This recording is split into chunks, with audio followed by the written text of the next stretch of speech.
यह एक ऐसी दुनिया है जहाँ पैसों की कोई वैल्यू नहीं, यहाँ टाइम ही सब कुछ है। यहाँ अगर आपको कोई चीज खरीदनी है तो आपको उस चीज के बदले अपनी जिंदगी का कुछ टाइम देना पड़ेगा, तब जाकर आप उस चीज को खरीद पाएंगे। लेकिन इस दुनिया में एक अच्छी जिंदगी गुजारने के लिए आपके पास टाइम का होना भी जरूरी है, क्योंकि यहाँ जब किसी इंसान की एज 25 साल तक पहुँच जाती है तो उस इंसान के हाथ पर 1 साल का टाइम स्टार्ट हो जाता है। जिस पल काउंटडाउन 0 हुआ उसी पल वह इंसान खत्म। अमीरों के पास इतना टाइम था कि वह 1000 साल की जिंदगी भी जी सकते थे। अमीरों ने खुद के लिए एक अलग दुनिया बना ली थी जहां वो लोग एक सुकून भरी जिंदगी गुजार रहे थे, लेकिन वहीं दूसरी तरफ गेटो सिटी में रहने वाले गरीब लोग दिन रात मेहनत करके खुद के लिए टाइम कमाते थे, नहीं तो उनकी जिंदगी खत्म हो जाएगी। इन्हीं गरीबों की बस्ती में विल नाम का एक लड़का रहता था जिसकी घड़ी में सिर्फ 23 घंटे ही बचे थे। विल अपनी मॉम के साथ रहता था। अब क्योंकि 25 साल के बाद उम्र रुक जाती है, इसीलिए उसकी माँ 50 साल की होकर भी बहुत जवान दिख रही थी। आज विल की माँ का 50वां जन्मदिन था। विल अपनी मॉम का बर्थडे सेलिब्रेट करने के लिए पिछली रात ओवर टाइम करके एक शैंपेन की बोतल लाया था। यह देखकर विल की मॉम बहुत खुश हो जाती है और वो विल से कहती है कि मैं अपने पोतों को देखना चाहती हूँ, तुम किसी लड़की को डेट क्यों नहीं करते? जिस पर विल जवाब देता है कि इन सब चीजों के लिए टाइम किसके पास है। विल की मॉम ने उससे कहा कि इलेक्ट्रिसिटी बिल और बैंक से लिया हुआ लोन कल की डेट तक मुझे क्लियर करना होगा, नहीं तो हमें फाइन पड़ सकता है। इसीलिए अब मैं जा रही हूँ और कल रात तक सभी बिल्स और बैंक के लोन्स जमा करवा कर वापस आऊंगी। उसने कहा कि मेरे पास सिर्फ 3 दिन का टाइम है। इलेक्ट्रिसिटी बिल और बैंक का लोन चुकाने में मेरे पास लगभग सारा टाइम खर्च हो जाएगा, इसीलिए कल शाम को तुम जरूर बस स्टॉप पर मेरा इंतजार करना, ताकि मेरा सारा टाइम खत्म होने से पहले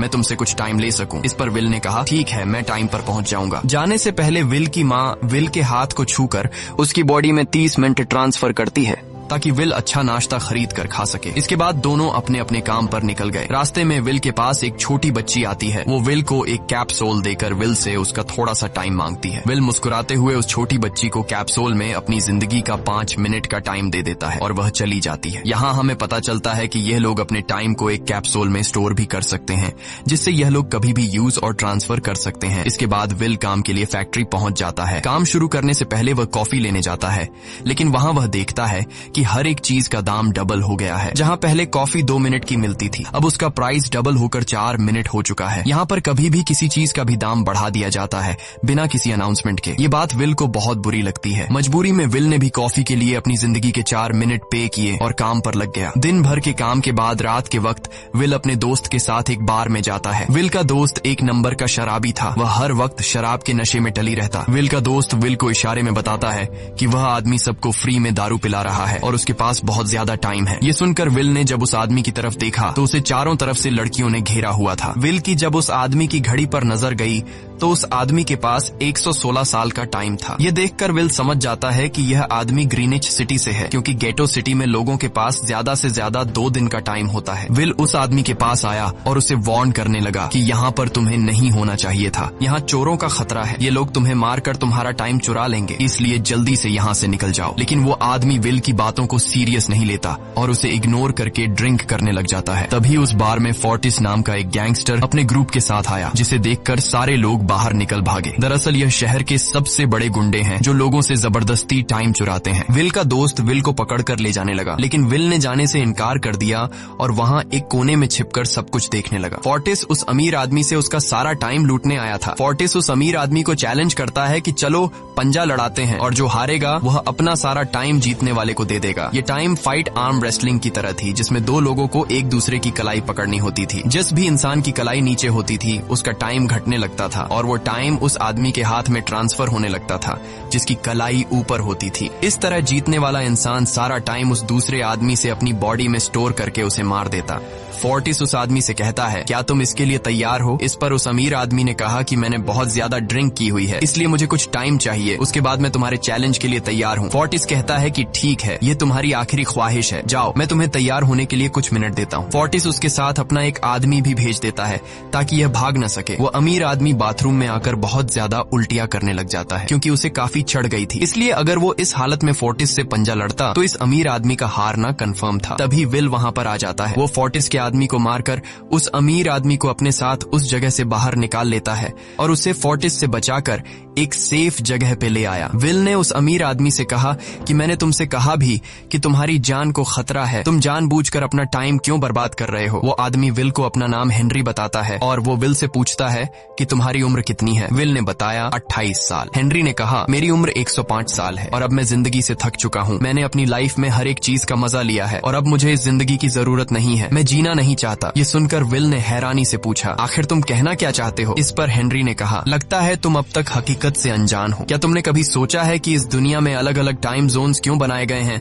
आखिर क्यों तुम्हारे टाइम जोन गेटो में किसी भी वक्त चीजों के दाम और टैक्स बढ़ा दिए जाते हैं? दरअसल महंगाई जानबूझकर बढ़ा दी जाती है ताकि गरीब लोग मरते रहें और उनकी मौत का फायदा ग्रीनविच टाइम जोन के अमीर लोगों को होता रहे। असल में ये सारा सिस्टम उन्हीं का बनाया हुआ है। जरा सोचो, वहाँ ग्रीनविच टाइम जोन में लोगों के पास जीने के लिए हजारों साल हैं, लेकिन यहाँ गेटो में तुम लोग हर रोज जीने के लिए मेहनत मजदूरी करते हो। ऐसा इसलिए है क्योंकि उन्होंने तुम्हें यह करने के लिए मजबूर किया है। वो लोग तुम लोगों को ज्यादा टाइम देना ही नहीं चाहते ताकि तुम लोग मजबूरी में उनके लिए काम करते रहो। वो लोग महंगाई बढ़ाकर तुम्हें ज्यादा से ज्यादा टाइम खर्च करने पर मजबूर करते हैं ताकि तुम्हारे टाइम से वो हमेशा की जिंदगी जी सकें। उन्होंने अपनी जिंदगी का हर एक दिन गरीबों की मौत से इकट्ठा किया है और मैं ऐसी जिंदगी बिल्कुल भी नहीं जीना चाहता जो किसी गरीब मजबूर इंसान की मौत से मिली हो। ये सब सुनकर विल समझ गया कि हेनरी बहुत ही नेक दिल इंसान है। हेनरी ने विल से आगे पूछा, अगर तुम्हारे पास मेरे जितना टाइम होता तो तुम क्या करते? विल ने मुस्कुराकर कहा कि सबसे पहले मैं बार बार टाइम को देखना छोड़ देता, क्योंकि उस वक्त भी विल के पास सिर्फ 18 घंटे होते हैं। वो सोने से पहले, सोने के बाद, खाना खाते टाइम हर वक्त अपनी घड़ी देखता रहता है, क्योंकि मुझे डर लगता है कि कहीं मेरा टाइम खत्म न हो जाए और मैं मर न जाऊं। विल कहता है कि मेरी मॉम घर संभालने के लिए बहुत ज्यादा मेहनत करती है। अगर मेरे पास तुम्हारी तरह इतना ज्यादा टाइम होता तो मैं अपनी मॉम के लिए ग्रीनविच सिटी में एक अच्छा घर खरीदता और हम दोनों वहाँ पर खुशी से जिंदगी गुजारते। इसके बाद विल ने हेनरी से कहा, आज रात हमें यहीं रुकना होगा, सुबह तक खतरा टल जाएगा, तब तुम वापस अपने घर लौट जाना। इसके बाद ये दोनों सो जाते हैं। सुबह उठकर हेनरी देखता है कि विल अभी भी सो रहा है। वो विल के पास आता है और उसके पास जितना भी टाइम होता है वो सारा का सारा विल को ट्रांसफर कर देता है और अपने पास कुछ ही मिनट बचाकर एक ब्रिज के ऊपर जाकर बैठ जाता है। विल जब नींद से जागा तो उसने देखा कि हेनरी वहाँ से जा चुका है।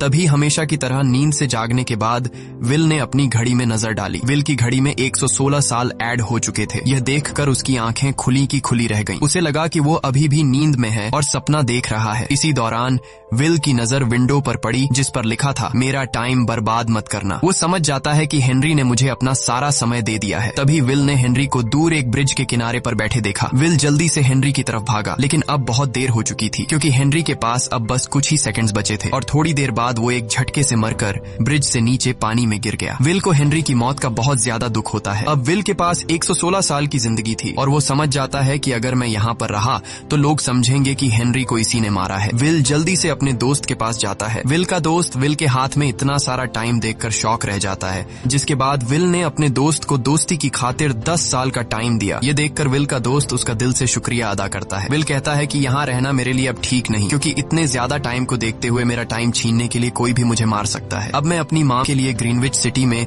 एक अच्छा सा घर खरीद सकता हूँ और वहाँ पर एक सेफ लाइफ गुजारूंगा। जिसके बाद विल अपने दोस्त को गुड बाय कहकर वहाँ से निकल जाता है और सीधा उस बस स्टॉप पर जाकर मॉम का इंतजार करने लगता है, जहाँ 2 दिन पहले उसकी मॉम ने उससे कहा था कि मैं इलेक्ट्रिसिटी का बिल और बैंक का लोन चुकाकर इस बस स्टॉप पर पहुंचूंगी। दूसरी तरफ विल की मॉम सारे लोन और बिल्स भरने के बाद घर लौटने के लिए बस में चढ़ी, पर तभी उसे पता लगा कि एक ही दिन में बस की टिकट के दाम डबल हो गए थे। पहले जहां टिकट 1 घंटे में आती थी वहीं अब प्राइस 2 घंटे हो गया था। ये देखकर विल की मॉम बहुत ज्यादा परेशान हो जाती है क्योंकि विल की मॉम के पास सिर्फ 1.5 घंटा बचा था। विल की मॉम बस ड्राइवर से रिक्वेस्ट करती है कि अगले स्टॉप पर मेरा बेटा उसे बाकी का टाइम दे देगा, लेकिन बस ड्राइवर ने साफ इनकार कर दिया और कहा कि अगर टाइम नहीं है तो फिर पैदल चली जाओ। लेकिन विल की मॉम को पता था कि अगला बस स्टॉप बहुत दूर है, अगर वह पैदल भी जाती है तो उसे पहुंचने में 2 घंटे लगेंगे। उस वक्त बस में ढेर सारे पैसेंजर्स सवार थे। विल की मॉम ने उनसे भी रिक्वेस्ट की पर किसी ने भी उनकी मदद नहीं की। इतने में ही बस वहां से निकल गई। विल की मॉम रेचल के पास ज्यादा टाइम नहीं बचा था, इसलिए वह दौड़ती हुई पैदल घर की तरफ भागने लगी। दूसरी तरफ विल अपनी मॉम के लिए फूलों का गुलदस्ता लिए बस स्टॉप पर उनका इंतजार कर रहा था, क्योंकि आज उसे अपनी मॉम का बर्थडे सेलिब्रेट करना था। बस जब उस स्टॉप पर पहुंची तो कई सारे पैसेंजर्स उतर आए, पर उनमें से विल की मॉम नहीं थी। विल यह देखकर परेशान हो जाता है और उसे समझ आ गया कि जरूर उसकी मॉम मुसीबत में है। वह उसी वक्त अपनी मॉम की तलाश में भागा। उधर रेचल के पास अब कुछ ही मिनट बचे थे। वह रास्ते में आने वाली गाड़ियों और लोगों के घरों का दरवाजा पीट पीट कर उनसे थोड़ा समय उधार मांग रही थी, लेकिन कोई भी उसकी मदद करने को तैयार नहीं था। इधर विल जब कुछ दूर गया तो उसे उसकी मॉम दौड़ती हुई नजर आ गई। अपनी मॉम को भागते हुए देख विल समझ गया कि उनके पास ज्यादा टाइम नहीं है। वह अपना अपना हाथ आगे करके तेजी से उनकी तरफ दौड़ने लगा। उधर रेचल के पास अब सिर्फ 10 सेकंड्स ही रह गए थे। वह भी पूरी तेजी से विल की ओर भाग रही थी, लेकिन जैसे ही रेचल अपने बेटे विल के पास पहुंची, उसका टाइम खत्म हो जाता है और वह मर जाती है। यह देखकर विल को बहुत दुख होता है, क्योंकि उसने अपनी मॉम के लिए क्या कुछ नहीं सोचा था। वह चीख चीख कर रोने लगा। अगली सुबह तक हेनरी की डेड बॉडी टाइम कीपर्स को मिल चुकी थी। ये टाइम कीपर्स वहां पर इन्वेस्टिगेशन करते हैं। आज की दुनिया में टाइम कीपर्स होते थे जो पुलिस की तरह थे। इन टाइम कीपर्स का काम भी क्राइम को रोकना होता है। टाइम कीपर्स के ऑफिसर रेमंड ने उस जगह में अच्छी तरह से जांच की, लेकिन उसे कोई भी क्लू नहीं मिला। तभी रेमंड की नजर उस ब्रिज के पास लगे सीसीटीवी कैमरा की तरफ गई। वह सीसीटीवी फुटेज चेक करने सीसीटीवी रूम के लिए निकल पड़ा। दूसरी तरफ विल समझ चुका था कि उसकी मॉम की मौत के लिए ग्रीनिच में रहने वाले अमीर लोग ही जिम्मेदार हैं, जिन्होंने गेटो शहर के लोगों को एक एक सेकंड का मोहताज बना दिया है। अब विल उनसे बदला लेने ग्रीनिच की तरफ निकल पड़ा और यहाँ से होती है असल कहानी शुरू। ग्रीनविच सिटी में एंटर होने के लिए विल को 1 साल का टाइम खर्च करना पड़ा और ग्रीनिच सिटी जा पहुंचा। वहाँ जब विल ने अमीर लोगों का लाइफस्टाइल देखा तो उसकी आंखें खुली की खुली रह गईं। वहाँ लोगों के पास इतना टाइम था कि वो लोग मरने का नाम तक भूल गए थे। यहाँ पर अमीर लोग के बॉडीगार्ड के पास भी 100 साल से भी ज्यादा का टाइम था। ये देखकर विल गुस्से से लाल हो जाता है, क्योंकि विल जिस शहर से आया था वहाँ पर लोगों के पास सिर्फ 24 घंटे की जिंदगी थी। विल वहाँ एक महंगे होटल में रुकता है। खाना खाते दौरान एक बहुत ही खूबसूरत लड़की विल को देखती है, जैसे उसे विल पसंद आ गया हो। दूसरी तरफ टाइम कीपर रेमंड हेनरी की मौत के वक्त का सीसीटीवी फुटेज चेक कर रहा था। तभी उसे फुटेज में विल दिखाई देता है। हालांकि कैमरा ने हेनरी को ब्रिज से गिरते हुए रिकॉर्ड नहीं किया था, लेकिन उस फुटेज में विल ब्रिज के पास खड़ा नजर आ रहा था, जिससे रेमंड को विल पर शक होने लगा। इसलिए रेमंड ने अपनी टीम को विल के बारे में जानकारी इकट्ठा करने को कहा। रिसर्च के दौरान टाइम कीपर्स को यह बात पता चल जाती है कि विल नाम का एक आदमी बहुत सारा टाइम खर्च करके ग्रीनविच सिटी में एंटर हो गया है, जिससे रेमंड को यह बात कंफर्म हो जाती है कि विल ने ही हेनरी को मारा है। रेमंड उसी वक्त अपनी टीम के साथ ग्रीनविच शहर की ओर रवाना हो गया। दूसरी ओर ग्रीनविच शहर में विल एक कैसीनो में आया, जहाँ कुछ अमीर लोग पोकर खेल रहे थे। विल भी उनके साथ बैठ जाता है। एक नए आदमी को देखकर ये लोग उस पर हंसने लगते हैं, लेकिन विल गैम्बलिंग में माहिर था। आज उसके लिए अमीरों से पैसे निकालने का सबसे अच्छा मौका था। विल ने फिलिप नाम के एक रईस आदमी के साथ पोकर की बाजी खेली। फिलिप यहाँ का सबसे रईस इंसान है। उसके पास खुद का एक टाइम बैंक है जो लोगों को लोन पर टाइम देता है। फिलिप के साथ उसकी डॉटर भी बैठी होती है। यह वही लड़की है जो कुछ देर पहले विल को गौर से देख रही थी। गेम जब शुरू हो जाती है तब विल अपनी लाइफ का सारा टाइम दांव पर लगा देता है और अपनी माइंड के बदौलत वो फिलिप से 1100 साल जीत जाता है। यह देखकर फिलिप की बेटी सिल्विया विल से काफी ज्यादा इम्प्रेस हो जाती है। उसने विल को कल रात अपने घर पार्टी पर इनवाइट किया। फिर अगली शाम विल एक नई नवेली कार खरीदकर फिलिप की पार्टी में जा पहुंचा। वहीं पार्टी के दौरान विल और सिल्विया डांस करने लगते हैं और सिल्विया मन ही मन विल को दिल दे बैठी। वो अपनी दिल की बात विल से करने ही वाली थी कि तभी टाइम कीपर रेमंड अपनी टीम के साथ वहां पहुंचता है और विल को पकड़ लेते हैं। विल को खूनी समझकर सिल्विया भी उससे नाराज हो गई। रेमंड ने सबसे पहले विल का सारा टाइम उससे छीनकर सिर्फ 2 घंटे दिए। उसके बाद वो विल को हेनरी के खून के इल्जाम में गिरफ्तार करने लगा। रेमंड विल से पूछता है कि तुमने हेनरी को क्यों मारा। विल उसे कहता है कि मैंने उसे मारा नहीं था,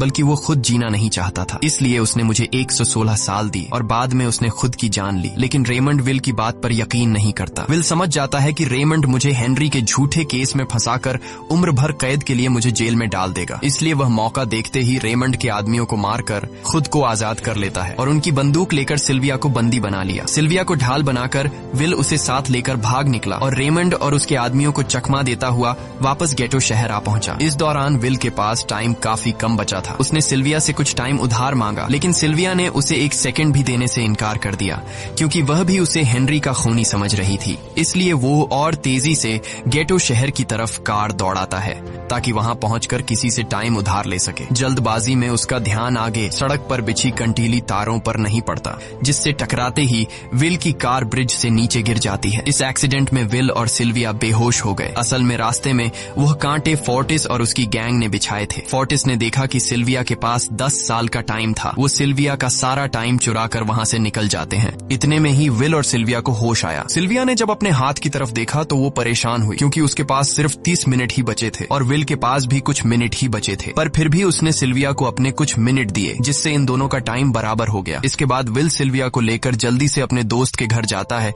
जिसे उसने 10 साल दिए थे। जब उसके दोस्त की वाइफ ने दरवाजा खोला और उसने विल को देखा तो उसने विल से नाराजगी जताते हुए कहा, तुम्हारे दिए हुए 10 साल ने मेरे हस्बैंड की जान ले ली। उसने सारा टाइम शराब में उड़ा दिया, जिससे उसकी मौत हुई। ये सुनकर विल मायूस हो गया, लेकिन अब इन दोनों के पास भी ज्यादा टाइम नहीं था। अगर यह दोनों जल्दी से कुछ नहीं करते तो इनकी भी मौत पक्की थी। तभी विल ने सिल्विया के कानों में ईयरिंग देखी जो हीरे की थी। उसे बेचकर विल और सिल्विया को 2 दिन का टाइम मिल गया। इसके बाद विल सिल्विया को लेकर फोन बूथ पर आया। उसने सिल्विया के पिता फिलिप को कॉल किया और बताया कि उसकी बेटी अब तक सही सलामत है। उस वक्त रेमंड भी फिलिप के पास ही मौजूद था और विल को भी पता था कि रेमंड भी वहाँ मौजूद है। विल ने सिल्विया को छोड़ने के बदले 10,000 साल का टाइम मांगा और वो 10,000 साल टाइम बैंक के जरिए गरीब लोगों में बांटने को कहा और कल सुबह तक का टाइम दिया। हालांकि फिलिप के लिए यह रकम कुछ भी नहीं थी, पर फिलिप किसी भी कीमत पर गरीबों को टाइम नहीं देना चाहता था। इधर विल सिल्विया को अपने घर ले आया जहां पर दोनों सुबह होने का इंतजार कर रहे थे। इसी दौरान सिल्विया ने विल से पूछा कि उसकी फैमिली कहाँ है। इस पर विल ने बताया कि पिछली रात ही टाइम न होने की वजह से मेरी माँ की डेथ हुई। ये सुनकर सिल्विया को बहुत बुरा लगता है और उसे एहसास होता है कि यहाँ गरीब लोग हर पल मौत के डर में जीते हैं। उन्हें एक दिन का टाइम कमाने में कितनी मेहनत करनी पड़ती है। अगली सुबह बैंक खुलते ही विल और सिल्विया खिड़की से बैंक पर नजर रखने लगे, लेकिन बैंक ने गरीबों में टाइम नहीं बांटा। सिल्विया ये देखकर बहुत मायूस हो गई कि टाइम के आगे उसके पिता के लिए अपनी बेटी की भी कोई कीमत नहीं थी। अब सिल्विया को समझ आ गया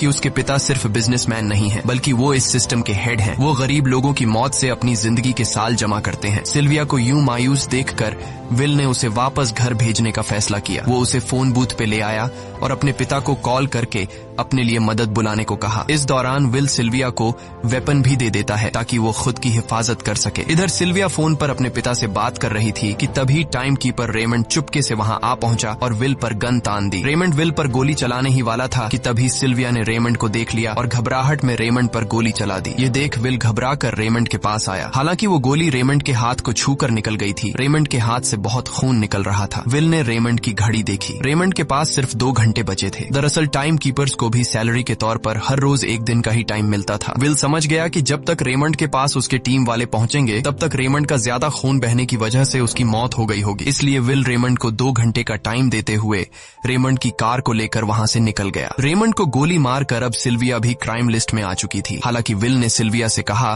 कि वो अभी इन सब से निकल सकती है, लेकिन ग्रीनिच में सिल्विया की जिंदगी पिंजरे में कैद पंछी की तरह थी। उसके पिता फिलिप ने उस पर बहुत सारी पाबंदियां लगा दी थीं, पर यहाँ आकर उसे आजादी का एहसास हो रहा था क्योंकि यहाँ वो अपनी मर्जी की मालिक थी और सिल्विया समझ जाती है कि यहाँ पर लोगों के साथ गलत हो रहा है। अब वह भी गरीबों को उनका हक दिलाने में विल के साथ थी। विल और सिल्विया ने मिलकर अमीरों को लूटना शुरू कर दिया। सिल्विया जो कि ग्रीनिच सिटी के चप्पे चप्पे से वाकिफ थी, इसलिए इन दोनों ने प्लान बनाया कि वो ग्रीनिच सिटी में बैंक से टाइम कैप्सूल चुराएंगे और उनको गरीबों में बांट देंगे। सिल्विया ने सबसे पहले अपने पिता फिलिप के कई सारे बैंक्स में डाका डाला क्योंकि फिलिप ने गरीबों की मौत से वह सारा टाइम इकट्ठा किया था। इन दोनों ने तिजोरी से सभी टाइम कैप्सूल एक बैग में पैक करके वहां से निकल गए और उन्हें गरीबों में बांटने लगे। इतनी बड़ी चोरी करने के बाद अब सरकार भी इन दोनों से तंग आ चुका था, इसीलिए सरकार ने इन दोनों के सर पर 10 साल का टाइम इनाम रख दिया। ये खबर सुनते ही गैंगस्टर फोर्टिस अब इन दोनों को कुत्ते की तरह ढूंढने लगा, लेकिन विल और सिल्विया हर रोज अपना ठिकाना बदलते रहते थे जिससे वो किसी के हाथ नहीं आते थे। यह दोनों एक होटल में छुपे हुए थे। इनके पास टाइम की कमी तो थी नहीं, इसलिए उन्होंने पूरे होटल को ही बुक कर लिया था। फोर्टिस इन दोनों की तलाश में उस होटल के बाहर आ पहुंचा। वहां उसने कुछ लोगों को पकड़कर उनसे विल और सिल्विया के बारे में पूछने लगा, लेकिन उन लोगों पर विल और सिल्विया के बहुत एहसानात थे, इसलिए ये लोग मरने के लिए तो तैयार थे, पर विल और सिल्विया का ठिकाना बताने के लिए तैयार नहीं थे। लेकिन जब फोर्टिस ने उन लोगों पर बहुत ज्यादा जोर जबरदस्ती की तो उनमें से एक बंदा मौत के डर से फोर्टिस को उस होटल के बारे में बता देता है जहां विल और सिल्विया छुपे हुए थे, जिसके बाद फोर्टिस फौरन अपनी गैंग के साथ वहां पर पहुंच जाता है और इन दोनों को पकड़ लेता है। अब विल और सिल्विया का उनसे बच पाना नामुमकिन था। फोर्टिस ने विल को एक टेबल पर बैठा दिया और उसे टाइम फाइट के लिए चैलेंज किया। विल समझ गया कि अगर मैंने चैलेंज से इनकार किया तो फोर्टिस के गैंग वाले लोग मुझे मार देंगे, इसलिए क्यों ना आज इसके साथ पंजा आजमाया जाए। फोर्टिस और विल ने एक दूसरे की कलाई पकड़ ली और मौत का खेल शुरू हुआ। फोर्टिस माहिर खिलाड़ी था, उसने शुरुआत में ही विल का हाथ नीचे कर दिया, जिससे विल का टाइम तेजी से फोर्टिस में ट्रांसफर होने लगा। लेकिन विल बिल्कुल जोर ही नहीं लगा रहा था, जैसे कि वो जानबूझकर हार रहा हो। पर जैसे ही विल के पास अपनी लाइफ के 3 से 4 सेकंड बचे, तभी विल ने अपनी पावर दिखाई और एक झटके से फोर्टिस का हाथ नीचे कर दिया। फोर्टिस की आंखें खुली की खुली रह गईं। वो पूरा जोर लगाकर अपना हाथ ऊपर करने की कोशिश कर रहा था, लेकिन विल की ताकत के आगे वो ढीला पड़ चुका था। ये देख फोर्टिस के आदमियों का ध्यान फोर्टिस की घड़ी पर अटक गया। अब उनका बॉस मरने वाला था। इतने में ही मौका पाकर विल ने अपने जूते से गन निकाली और पलक झपकते ही फोर्टिस के सारे आदमियों को शूट कर दिया, क्योंकि अगर वो ऐसा नहीं करता तो वो लोग उसे मार देते। इसी के साथ फोर्टिस का टाइम 0 हो गया और वह भी मारा गया। विल और सिल्विया जल्दी से वहाँ से भाग निकले। इसी दौरान उन्होंने देखा कि अमीरों ने सारा खेल पलट दिया था। विल और सिल्विया ने गरीबों में जितना भी टाइम बांटा था उसकी वैल्यू अब कुछ भी नहीं रही थी, क्योंकि अमीरों ने महंगाई के दर को कई गुना बढ़ा दिया था। यह देख विल हारा हुआ महसूस करने लगा और उसे लगा कि मैं कभी भी इन गरीबों को उनका हक नहीं दिला सकूंगा। उसने सिल्विया से कहा कि अब सब खत्म हो चुका है, अगर वो लोगों में 1000 साल भी बांट दें तो अमीर लोग महंगाई को और ज्यादा बढ़ा देंगे, जिससे लोगों की हालत कभी नहीं सुधर पाएगी। सिल्विया ने कहा कि कोई तो रास्ता होगा। इस पर विल ने कहा कि हमें लाखों साल चुराकर इन लोगों को देने होंगे, तब जाकर हम लोग महंगाई को कंट्रोल कर सकते हैं। हालांकि यह इतना आसान नहीं था, पर सिल्विया ने इसके लिए एक प्लान सोच रखा था। अगली ही सुबह जब फिलिप अपने बॉडीगार्ड्स के साथ ऑफिस पहुंचा, तभी सिल्विया वहां आई और उसने अपने पिता से कहा कि वो सरेंडर करना चाहती है। तब सारे गार्ड्स ने सिल्विया पर गन तान दी, लेकिन तभी वहां पीछे से गार्ड के बेस में छिपा विल वहां आ पहुंचा। उसने फिलिप के सर पर गन रखी और उसके जरिए लॉकर का दरवाजा खुलवाया। विल और सिल्विया ने फिलिप के लॉकर से एक टाइम कैप्सूल चुरा लिया, जिसमें 10 लाख साल का टाइम मौजूद था। इस टाइम कैप्सूल का एक साल गरीबों की ही मौत से आया था। विल और सिल्विया वह टाइम कैप्सूल लेकर भाग जाते हैं। इधर रेमंड को जब यह बात पता चली तो वह फौरन विल और सिल्विया के पीछे लग गया। जब रेमंड ने अपने हाथ पर घड़ी को देखा तो उसके पास 1 घंटे से भी कम टाइम बचा हुआ था। वह हेडक्वार्टर कॉल करके कहता है कि मुझे मेरी सैलरी कैप्सूल में भेज दो, मेरे पास टाइम कम है। लेकिन इससे पहले कि वह अपनी बॉडी में कैप्सूल से टाइम ट्रांसफर कर पाता, उसे विल की कार दिख जाती है और वह कैप्सूल से अपनी बॉडी में बिना टाइम ट्रांसफर किए उनके पीछे लग जाता है, क्योंकि अगर वो 10 लाख साल गरीबों को मिल जाते तो गेटो टाइम जोन का हर एक इंसान अमर हो जाता और अमीरों का बनाया पूरा सिस्टम तहस नहस हो जाता। रेमंड ने विल और सिल्विया को पकड़ने के लिए अपनी पूरी जी जान लगा दी, लेकिन वो उन्हें रोक नहीं पाया। विल और सिल्विया रेमंड को चकमा देकर गेटो शहर आ गए और वह टाइम कैप्सूल एक बच्ची के हाथों में सौंप दिया। उन्हें पता था कि रेमंड सीधा हमारे पीछे गीटो शहर पहुंचेगा, इसलिए उन्होंने इस जगह को छोड़कर एक सुनसान जगह पर चले गए। उधर उन्होंने गीटो शहर के लोगों में लाखों साल बांटकर उन्हें अमर कर दिया था, लेकिन खुद इन दोनों के पास बहुत ही कम टाइम बच जाता है। बदकिस्मती से उसी पल रेमंड ने उन्हें पकड़ लिया। रेमंड ने विल को धमकी देते हुए कहा, अगर तुम्हें अपनी जान प्यारी है तो चुराया हुआ सारा टाइम वापस कर दो। तब विल ने उसे अपनी घड़ी का समय दिखाया। विल और सिल्विया के पास कुछ ही मिनट बचे थे। विल ने रेमंड से कहा, कहीं तुम भूल तो नहीं गए? याद है जब तुम मरने वाले थे तो मैंने तुम्हें कुछ टाइम उधार दिया था, टाइम तो तुम्हें मुझे वापस करना चाहिए। यह सुनकर रेमंड को याद आया कि विल और सिल्विया को पकड़ने की जल्दी में उसने अपने टाइम पर ध्यान ही नहीं दिया। जब उसने अपनी घड़ी पर नजर डाली तो उसके पास सिर्फ 5 सेकंड ही बचे थे, जो देखते ही देखते 0 हो गए और रेमंड मारा गया। विल और सिल्विया रेमंड से तो बच गए थे, पर इन दोनों के पास भी अब सिर्फ एक मिनट ही बचा था। ऊपर से उस सुनसान इलाके में उनकी मदद करने वाला भी अब कोई नहीं था। उन्हें अपनी मौत साफ नजर आ रही थी। इन दोनों ने मायूस होकर एक दूसरे को गले लगाया और तभी विल को रेमंड की कार नजर आई। विल फौरन कार की तरफ भागा